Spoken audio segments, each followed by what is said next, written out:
First, I'd like to welcome Wyatt Robinson. Wyatt is a senior corporate counsel at Microsoft and is a lead advisor on legal regulatory policy issues related to blockchain digital assets. Prior to joining Microsoft, Wyatt was an assistant general counsel at JP Morgan Chase and in New York as a former regulator at the US SEC Commission in Washington.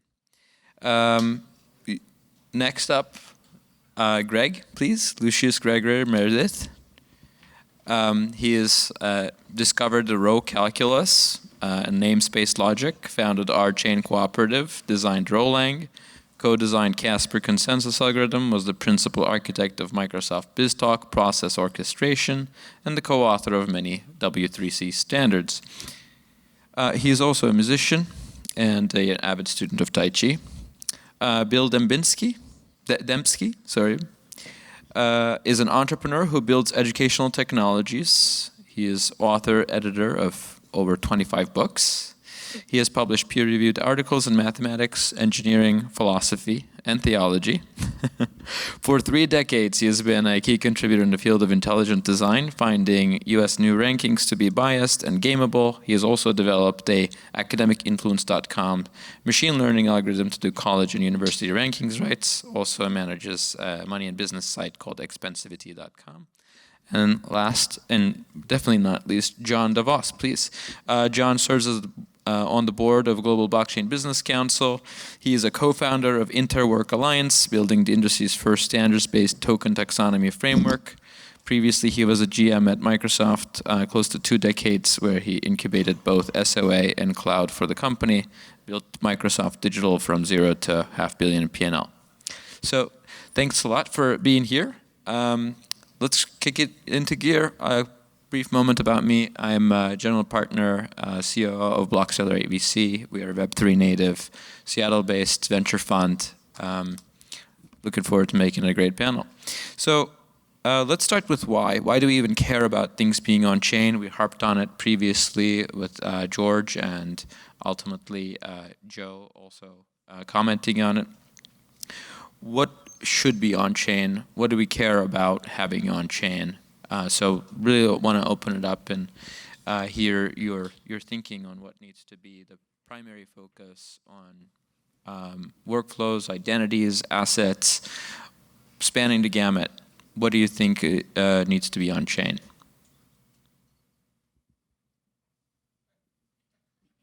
You want me to take it first? Go ahead. Okay. If you think about your own behavior when you pick up your mobile phone or your mobile device, your laptop, what are you doing? How often do you click to pay versus clicking to play? And by play, I mean make a Twitter post, check your email, look at Google Maps, and a wide range of things. Most of the data packets on the internet, or most of the packets on the internet are data, and they're arranged for data transactions. And if we want to decentralize a lot of the entities that we're concerned about, from Google to Meta to Twitter, then data at a minimum should be on chain. And a wide variety of digital assets should be on chain. But that only works if we have a scalable blockchain architecture. Yeah, sure. Let's juice it up a bit. Data sounds like a great place to start. So first, I'm very grateful we have COSM here. So very thankful to the team and certainly for this opportunity. It is a very unique event. I guess to respond to the question, Sam, I would say it in maybe 3 parts. So first one, we often tend to conflate causes and symptoms. So we talk about chains, blockchains, software. The VCs like to say software is eating the world. You've heard the phrase, right? But actually it's the other way around. Because we are digitizing the world, we see software everywhere. And of course, the more we digitize, the more we see software. And the same way with respect to chains and blockchains, because they are software platforms. So of course, the more we digitize, we'll see more chains out there as well. The second thing I would say is in terms of chains, once again, we tend to conflate tools and masters. Like this, AI nonsense, for example, right? You look at AI, basically, statistics, or if you want to be pedantic, statistics for pattern recognition. It's a tool. And so we should see chains as tools, blockchains as tools, and really still, we as human beings, we are still accountable. We are responsible. And so I would say flip the model. These are tools. But thirdly, I guess more interestingly, blockchains are platforms. They are software platforms. However, they're very interesting in that they are the very first economic platforms in the history of computing. You can go back all the way back to the mainframes, to the PC, client server, go back 60, 70 years. They've always been passive platforms, plumbing, inert. Blockchains are economic platforms, so what goes on chain? And again, remember, society does not work purely on economic incentives, so we got to be careful there. What goes on chains? Obviously, what could go on an economic platform, which are basically economic institutions, I would say, things like a Bitcoin and so on. So data and then economic institutions? Data is at the lowest level, right? That's just what do we use at the table or at the ledger, right? Mm-hmm. Think higher level. So what do we want to be on chain? You look at a Bitcoin. I'm sure you've all used Excel or PowerPoint, right? And Excel starts when you start. When you stop it, Excel stops. But Bitcoin doesn't stop when you stop it. You can't stop it, right? So what is different about these things? These are institutions. So what can you build on blockchains are really institutions. Now, of course, they have data, and of course, they have workflow and so on, but I would say at a macro level, the patterns are those about institutions, not necessarily applications. Okay. Wyatt? If I may jump in here, and first, as a housekeeping item, just want to note that the views that I express here are that of my own and not my employer. I'll approach it, less from a technology perspective and more just, not a lawyerly perspective, but also just more from a sensible perspective. I think when you think about what we should be putting on chain, I think to what really drives value to the end user in an efficient way. The whole premise behind blockchain, as I understand it, from my view as a former financial services attorney, is really to promote efficiency, free up capital, allow more money to be out there for end users to have in their pockets. And so when we think about, what should we put on chain, what activities should be going on chain, at the end of the day, think about the stakeholders, the users who are involved in that transaction or are reaping the benefits, purported benefits of that transaction. And making a calculation from a business strategy perspective, what can we do that's really better on chain versus actually what can we do on chain just for the sake of doing it. So that's how I tend to look at the conundrum there and kind of address the question. Rick Edelman, a New York Times reporter, has a new book on blockchain and crypto. It's called The Truth About Crypto. And early in the book, I think it's a bit tongue-in-cheek, he lists 4 of the great inventions of humanity: fire, the wheel, internet, and blockchain. So that's, and I guess, I'm coming at this not as I do run a technology company, but I have a software engineer who really runs the show there. I'm a mathematician and philosopher, so I like to step back and just ask more fundamental questions. And just in different contexts, I've never seen a universal tool that does everything. I remember 20 years ago, there was a lot of hype about evolutionary algorithms and that evolutionary computing was the way to solve any optimization problem. And that really didn't pan out. What you have to do is you have to adapt to the problem and find the best type of optimizing approach. Now it seems to be neural networks that you throw at everything. And I get the sense that with the hype around blockchain that it's just become this universal hammer that we're going to just hammer everything on. The idea of a ledger goes back to Babylonian cuneiform written on tablets that were clay and that were burned in ovens. And once you've done that, you've got something that's pretty untamperable. So when you've got those chicken scratchings, you're not going to be able to do a lot to them. So, the idea of an untamperable ledger I think it's good, and I think there's a lot you can do with it. And especially with all the computational power we have these days, you can probably do a lot with it. I come at this also as somebody who thinks about technological evolution, because I work in biological evolution, and then that becomes an analogy. In technological evolution, the people who think about this tend to divide it into three types. There's revolutionary change, there's incremental change, and generational change. So when Alexander Graham Bell invents the phone, that's the first time where you have communication of voices at a distance. That's a revolution. When you go from a landline that has a dial phone, I remember when that changed in the 60s or 70s to punch phone, that's an incremental change. It doesn't really change a whole lot. When you went from landline to cell phone, that was a big change. And then when you got Apple on top of that, you call that a generational change. You can repurpose things. There's a lot of interesting stuff that can come out of it. But I'm still waiting really to see the real interesting things come out of blockchain. What is the actual record of achievement? And I'm in some ways still waiting for it. I think we've probably got an immature technology with it right now. There are a lot of desiderata or expectations that we'd like to see with blockchain, but there are lots of hurdles that I think still need to be overcome. Interoperability among blockchains, that seems to be a big problem. People talk about crypto bridges, but you have an oracle problem. So getting into a blockchain from outside is always a problem, it seems. Now, I'm not saying that these are irretrievable or impossible problems to solve, but I think there are problems that need to be solved.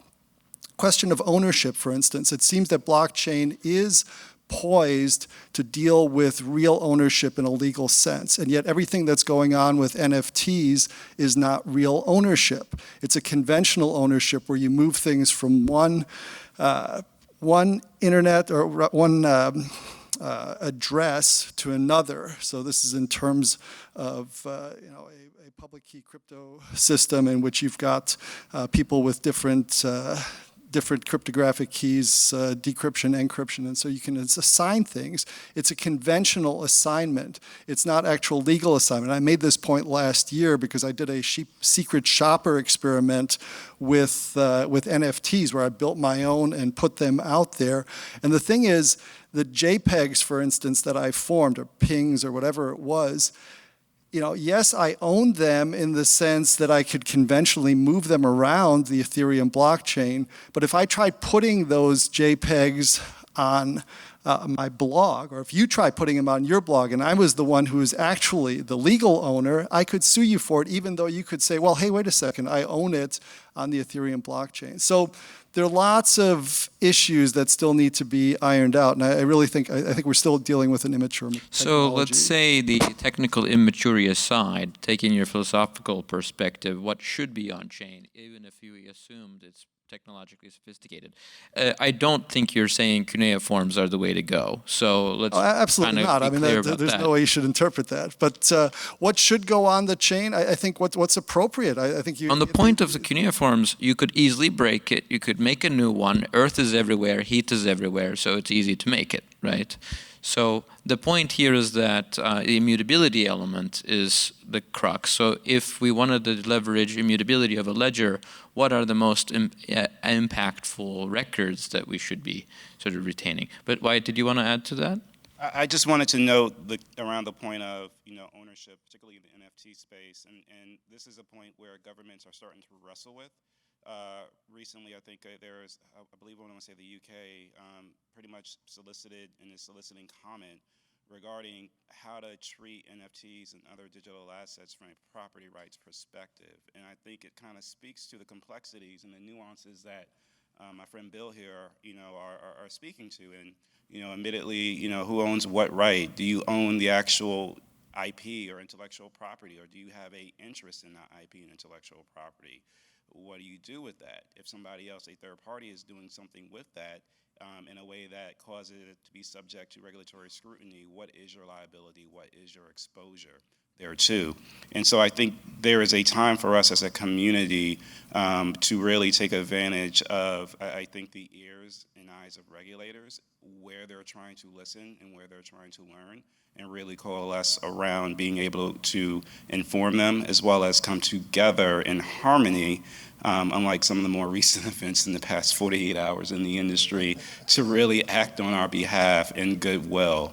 And that's one point. The other point, and I don't want to dive too much into this because I don't want to make this about, regulation and law, but I also think we need to think about what we see as a value add in immutability, and also see it from a perspective of a challenge, and how do we solve for that challenge as we are looking at the aspect of, hey, a block on a chain, once it's solidified, validated, cannot be immuted. How does that reconcile with concerns of fraud and manipulation that certain regulators are out there concerned about? And so we also need to take the opportunity to make sure that we are teaching them as well about, like, hey, the challenges that we might see as opportunities, but they see as challenges, in bridging that gap.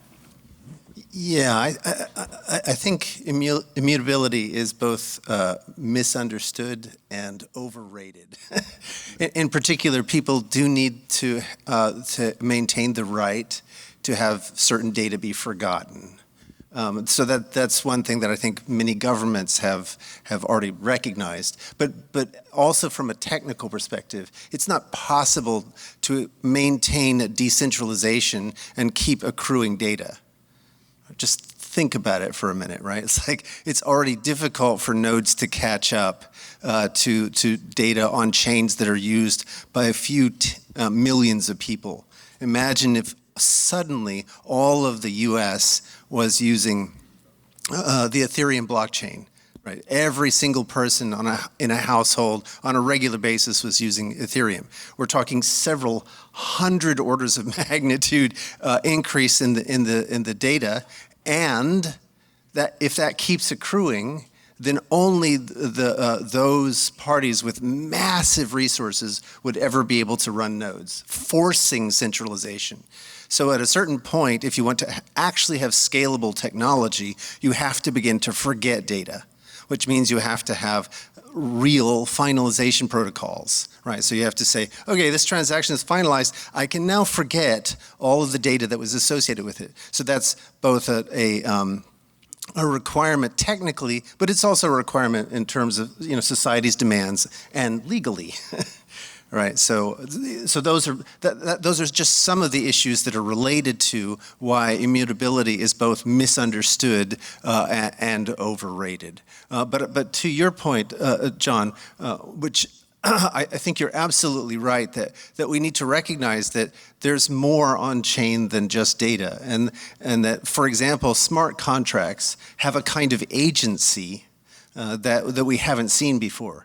So, for example, when a court, like here in Washington State, a few years ago, they decided that smart contracts would have the status of legal contracts, which is very strange at best. And the reason is because, and again, you're the expert here, but in ordinary contract law, contracts have no agency.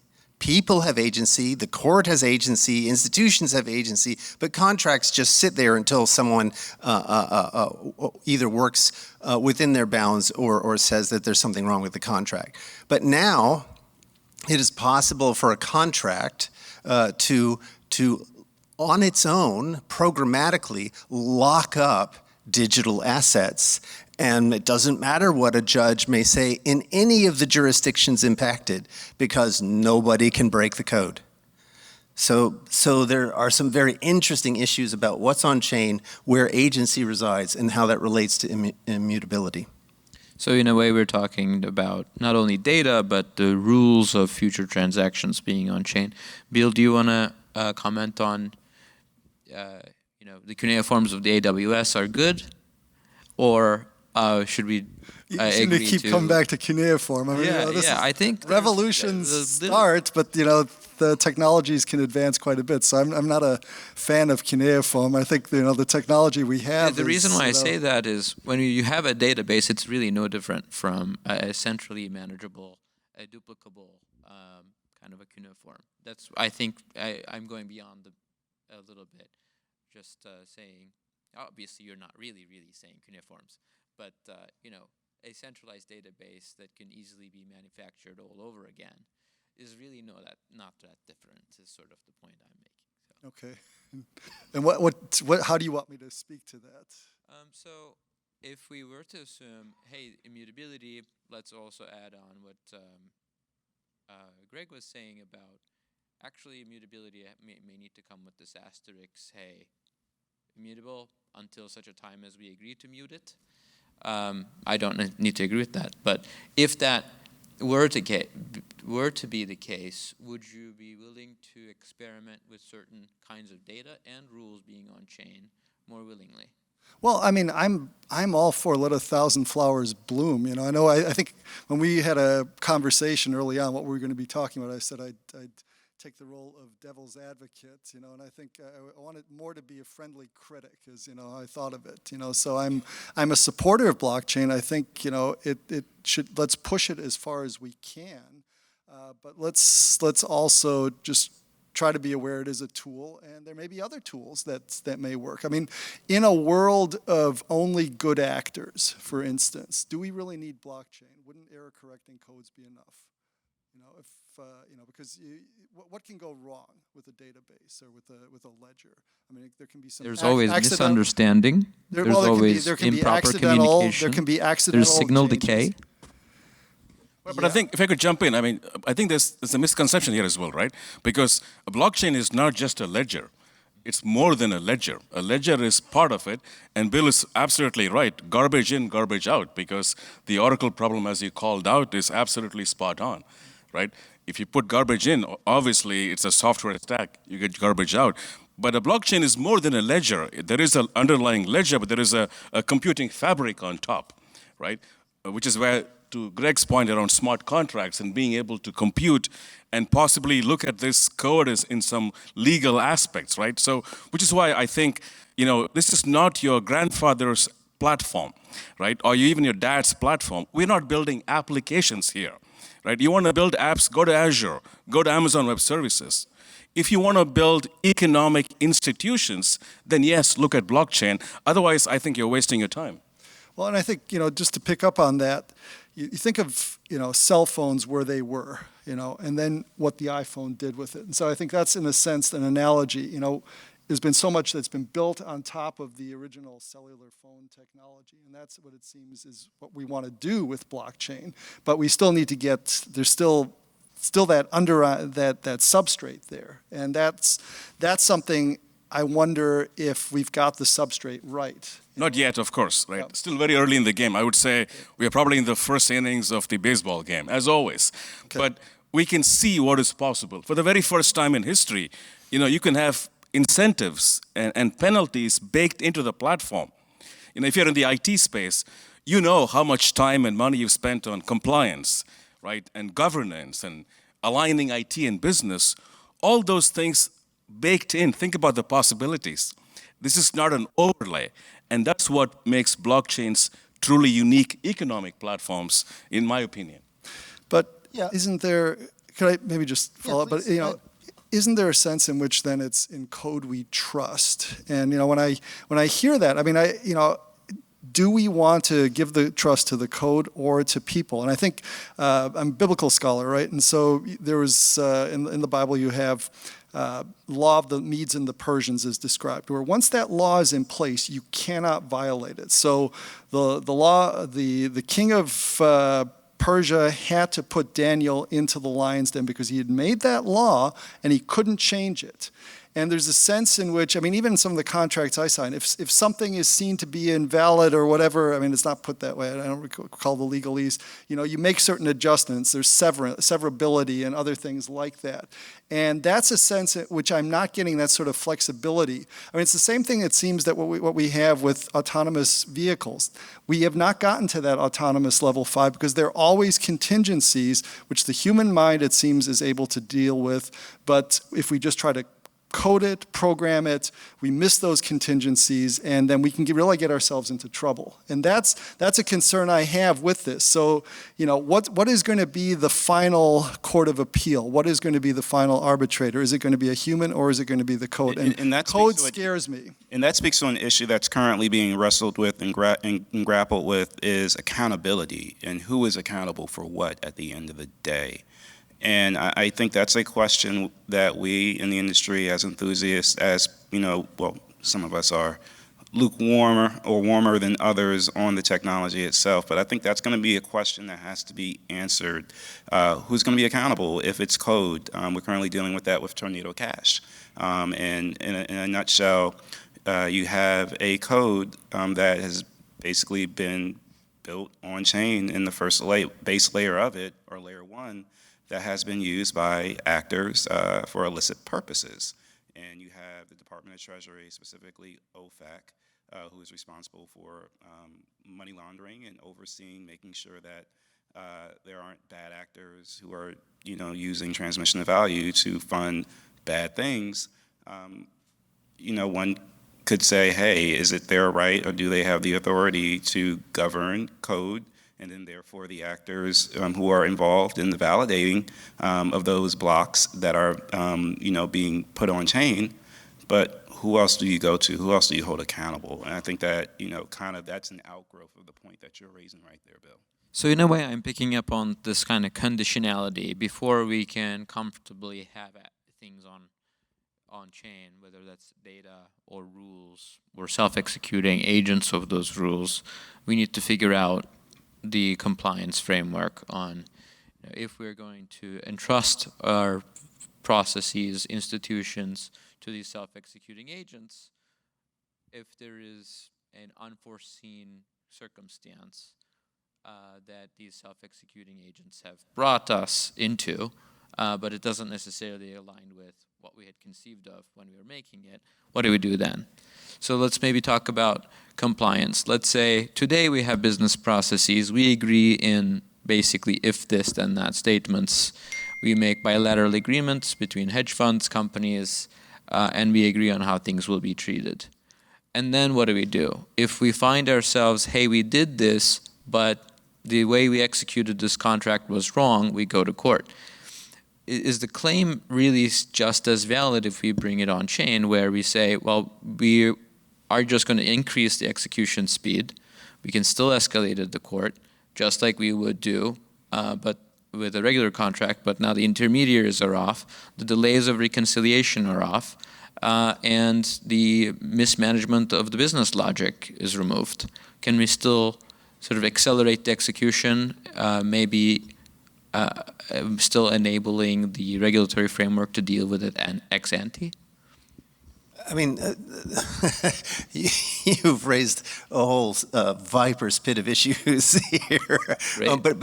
But I do want to point out that there are some implicit contradictions that cut to the heart of your question. So with respect to the utility of blockchain, it makes no sense if you can centralize your solution to use a blockchain.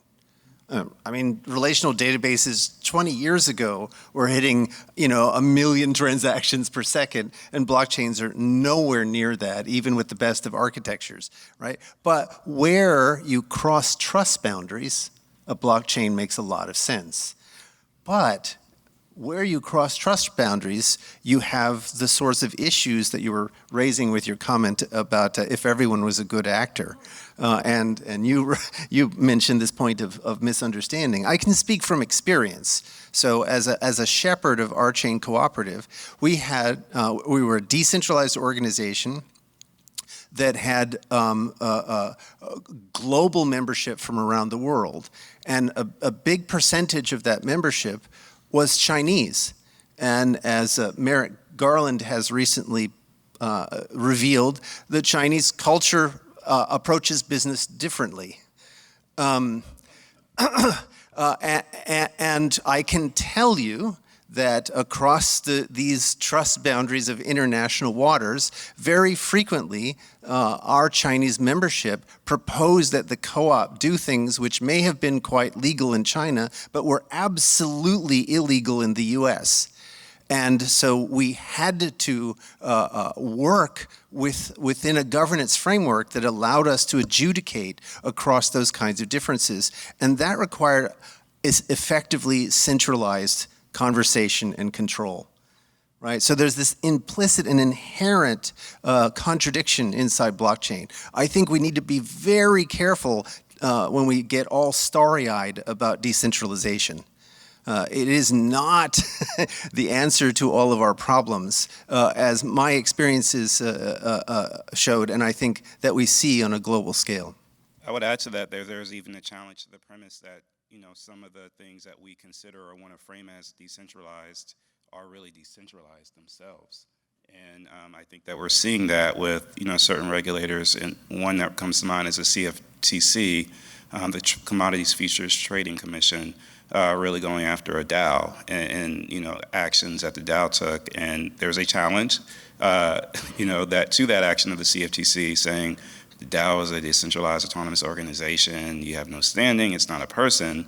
But if it's functioning and acting in a way, regardless of it's bringing together a whole bunch of people who one person doesn't have the decision-making authority, but it's still resulting in the same result. And I think also when we think about regulation and compliance and what potentially is coming down the pike with respect to the industry, I think we also need to look at the results that are happening. And I say this particularly with the lens of financial services in mind. And if you look at 08, 09, and the crash, due to Lehman Brothers, Bear Stearns, and all that happened in the housing market, it really forced Washington, as well as international regulators and policymakers, to not just think about regulating these institutions in the traditional way, but ultimately overseeing these systems and the results that happened in these systems. And so there was something called the Financial Stability Oversight Council, FSOC, here in the United States, that really took that approach and really took that mantle of saying, hey, we understand that each regulator that is a part of this FSOC board now, we have our own respective ways of regulating our institutions and regulating our markets. But we also recognize that for purposes of the greater good, that may not be sufficient. And so we have to come together and take a principle-based approach to looking at systemic issues as it relates to our markets. And taking what's happened in the past 48 hours with respect to FTX and Binance, that has issues, and that's not good. Tell us about it. I'll try to walk through it in a nutshell as best as possible. So you have FTX and Binance, which are two of the largest global cryptocurrency exchanges. They have been going, or their founders have been going back and forth in terms of, just to put it mildly, in terms of just a fundamental tension in thought and belief around a number of different issues, one of which is regulation and the relationship with regulators. Recently, it came to a head where the CEO and founder of Binance, let's say this, the CEO, and there were actions that were taken that exposed the vulnerability of FTX with respect to its financial position, with respect to actually its coin itself and how it operates business. The CEO and founder of Binance had a pretty sizable position in the underlying token that undergirds FTX. And when the CEO of Binance made a move to sell his position in that token, there was a great amount of price volatility that really tanked the price of FTX's proprietary coin and really caused a run on FTX itself. Accelerated by the leverage position that FTX had for having borrowed against its FTT token, and as the value crashed, insolvency threat came. And so Binance stepped in and said, maybe we'll help you. And then the basic news today is that they're not going to bail them out. So that's the gist of it. So we covered. If I could just add to George's question, Yeah. I think the root of it goes back to the term decentralized, right? I think we all mentioned it, but really nobody knows what the heck it means. Why? Because it's not a switch you turn on and off. You can't say, okay, I turn the switch and now it's decentralized. It doesn't work that way. And so what we are seeing is the early stages of this transition where people argue about who is more or less decentralized. And I think this particular episode, it shows us that we are still living with obviously very powerful centralized systems and people who can make the market or not, as the case may be. And I think collectively in this forum, I would challenge you, think about decentralization. You know, we forget it's not a switch. It cannot be. It's always a spectrum, right? And the challenge... Diffusion rate then? I'm sorry? Is a better term diffusion rate? Well, it's a very good question. I would argue much of what people today claim to be decentralized perhaps really is just federated. Just federated. And so to your point, yes, I mean, if we still cannot agree on core terms, then clearly we are still very early in this particular shift, aren't we? Right? So if someone claims that they are decentralized, that's nonsense, right? Nonsensical. It doesn't work that way. And so I think part of this shift, this journey, is to understand, of course, the pros and cons. I think my friend Wyatt made the point. Obviously, there is no binary. You need something centralized. If there is value there, the state will not leave us alone. There is going to be centralized stuff, and there is going to be decentralized, whatever that means.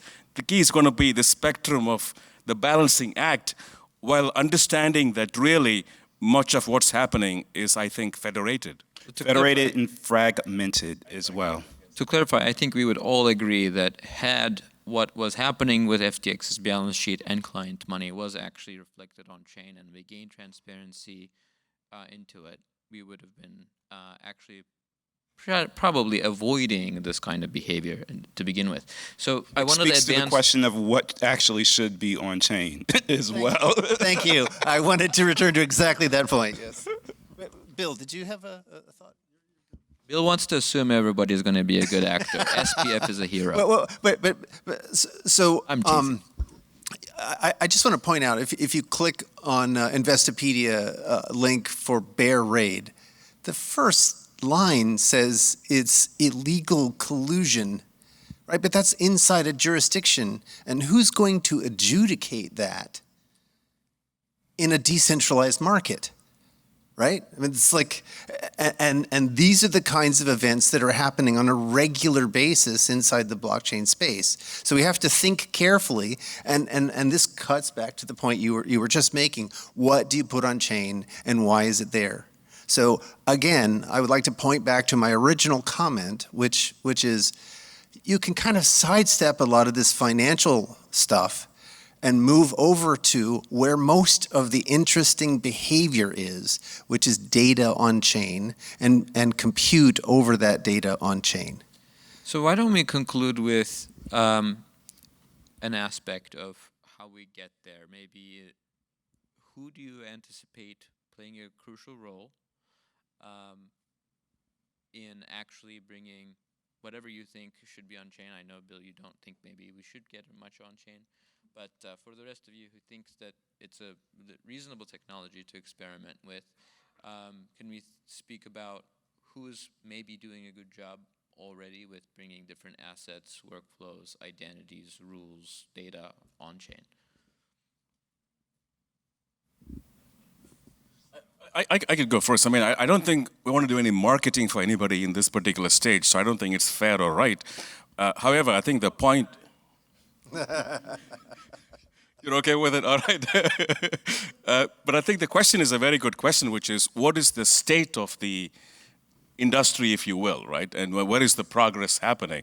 And I think it's a very good question, Sam, which is, yes, in the last 6-7 years, there is significant progress in terms of understanding economic models, economic architectures, obviously identity, but also user experience, which has been a big hurdle in terms of crypto at large. How do you make it easier, simpler, and certainly safer for people, for regular people to be able to use it? But also Bill's point, I think, is critical, which is there is this balancing act, right? Obviously, much like this AI stuff out there, to believe somehow that control goes away, I think is ridiculous, right? These are tools. And so ensuring that the accountability, the responsibility still lives within us as human beings, I believe is an area, Sam, where there is still much more clarity required. course, there's probably more, but I'll give it to my colleagues here. So if you don't want to vocalize because you think it'll be marketing, that's fine. But if you have a few players that you like and been following, would love to know. Throw a few thoughts out. Again, I'm going to take this largely from the technical requirements. So at the end of the day, it's not some magical consensus algorithm that's going to make blockchain scale to the point where you could consider making a decentralized Spotify. What's going to make that happen is concurrency, a model of concurrent computing. So there are three projects that come to mind. Aptos is directionally correct, but they're a generation behind. Silvermint is directionally correct, but they're a generation behind. Our chain technology is the only technology that I'm aware of that has the ability to scale in a way that gives you a new Moore's law. So specifically back in the 80s and 90s, if you were a C programmer, you could write some C code, sit on your hands for 18 months, and suddenly, without you doing anything, your code got twice as fast. That stopped around 2005. And now what happens is the hardware industry is working as hard as it can to deliver more physical threads of computation per cubic centimeter at lower power consumption and lower cost. So whether you're a blockchain or any other software architecture, if you can't eat physical threads and turn that into performance, you are dead in the water. You may not know it yet, but you are. And so our chain is the only tech that I'm aware of that has that property, where it eats physical threads, as many as you can throw at it, and as long as your algorithms maximize their concurrency, you will see better performance. So you can write Rolang code, sit on your hands for 18 months, and in 18 months, your code is going to run faster and cheaper. I don't want to be left out, last year I presented on NFTs, and I think one thing that I would love to see on blockchain, and for which I think blockchain would be ideally suited, is to bring together this notion of conventional and legal ownership. There's conventional ownership in the sense that you can transfer from one wallet to another, and which does not have any legal standing, but it seems that one can easily wrap actual contracts into these digital packets that you're moving, and it seems that digital contracts can be, I'm talking legal contracts, can be cryptographically signed, where if you're using a public key crypto scheme, which then absolutely nails it down who the signer is. So it seems that can have legal standing as well. And so that's, I have a protocol, very brief, that I presented last year, and I think that can be beefed up, and it seems that those two can converge, and if that happens, then, you can even put LegalZoom out of business, at least on the contract level. You're going to have to make a lot of lawyers comfortable with that, Bill. I'm not so sure that that's going to be the most straightforward thing. First, you have to educate us on the technology itself. That's the hardest part. But the actual language, the contracts, I would say the language would have to be probably drafted by attorneys, or so you'd have, there would be real legal content that would be transferred. So I have some thinking that you might get a kick out of that. There's a difference between the thing and the asset, where not all things are assets and not all assets are things, right? And then what makes a thing an asset is that we have arrived at the definition of what that assetship is, and we've declared it in our consensus reality that something can be an asset, and here are the rules around it.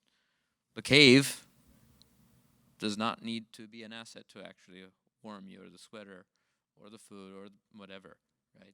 So the assetness of a thing is what has been declared, and blockchains are great at making declarations, making them immutable, and keeping ourselves to them. So to the point of declaring assetness of anything, whether it's a contract, an option contract is a non-physical asset, we can declare it on chain, and because we've declared it there, we can have its rules there as well. So with digital art and other things you may declare on chain. I see there might be some questions, so let's open it up. Kate Misselmacher asked me at the end an enigmatic question. Is code law? And or does it observe laws? And how does it relate to blockchains? These are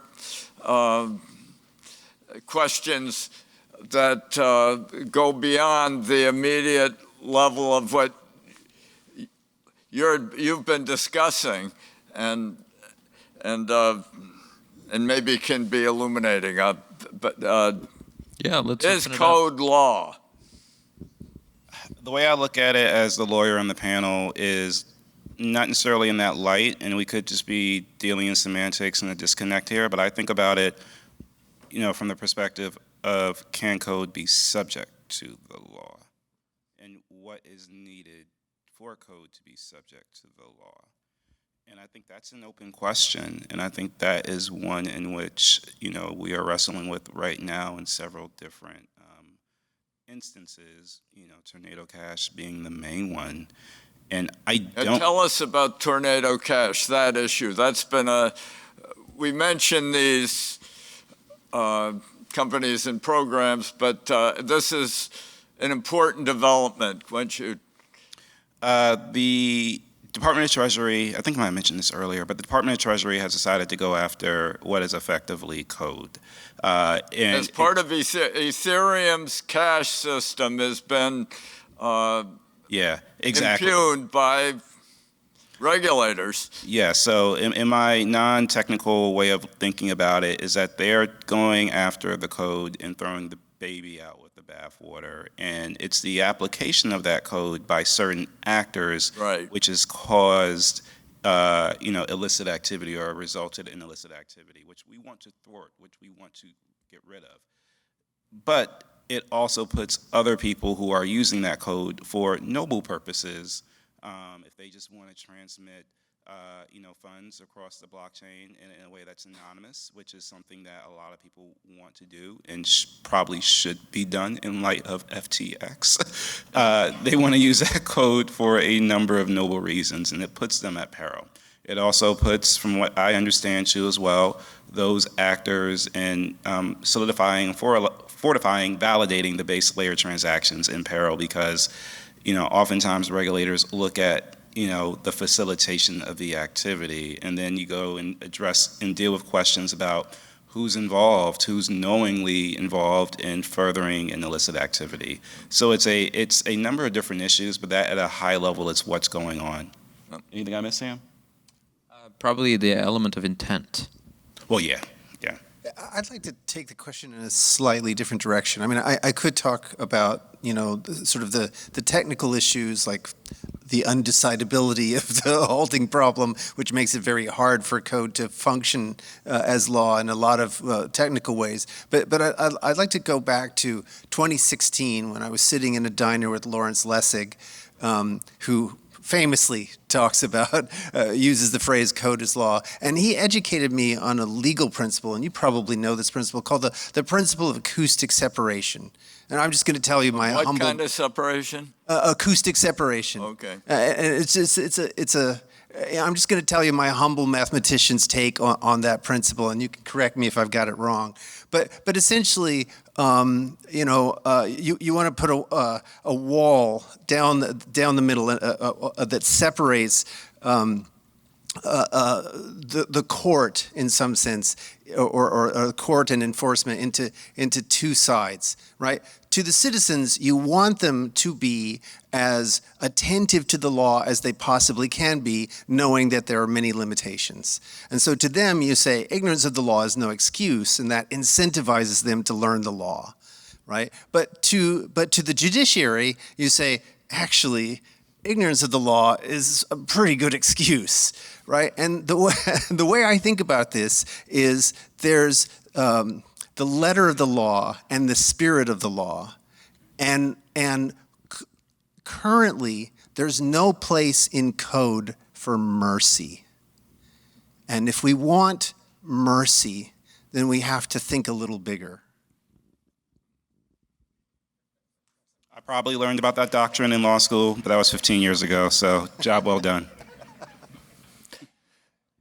Hello, my name is Steve Trost. I'm with Oklahoma State University. And so, talking about tornado cash and this desire of governments to regulate, to stop bad actors from doing bad things with code that is not inherently bad.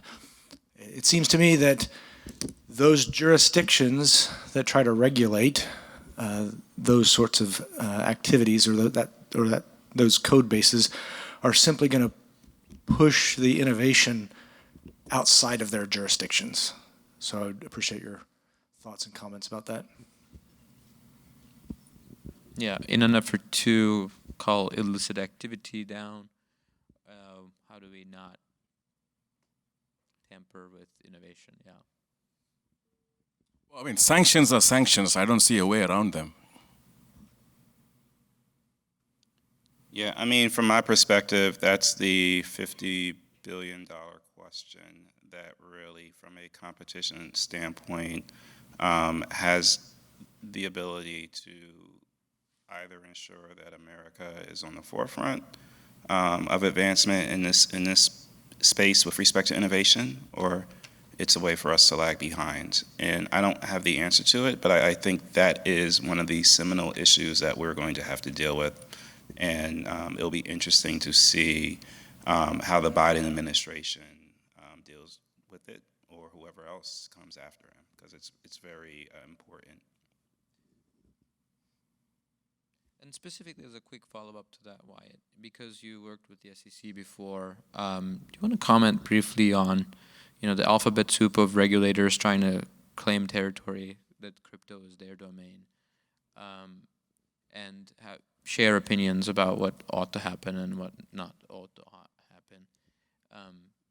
Yeah, I'll refrain from sharing opinions about what ought to happen, but I'll speak to where I think is ground zero of the fight currently between Gary Gensler, who is the current chair of the Securities and Exchange Commission, my old employer, as well as the CFTC, which is the other main market regulator at the federal level here.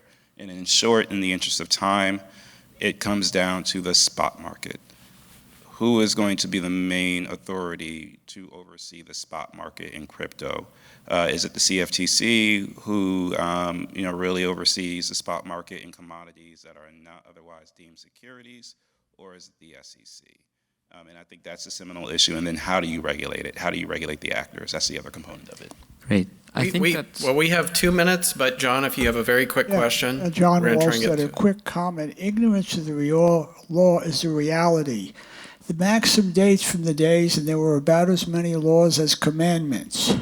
And they were written by people in language that people could understand, most people at least. Nowadays, you have laws written in Congress. No congressman reads even all the laws that come out of his office that are written. They're written by staffers. You have administrative states that write regulations. There's a book out, 3 felonies per day, which is what everybody commits on average, because we have 3,000 criminal laws out there in the federal system alone, let alone countless statutes. It's impossible for anyone to understand this mess. Yeah. Okay. Dave, if you have a very quick question, we're going to wrap up. Quick remark on the prior comment. That seems to be a case in favor of making code law, so we can actually comply with the previously conceived laws much more easily. Good point. Go ahead. Quick question, it'll be a long answer. You won't get through it. Make the distinction, if you would, between anonymity and privacy. Anyone want to take that as a closing question?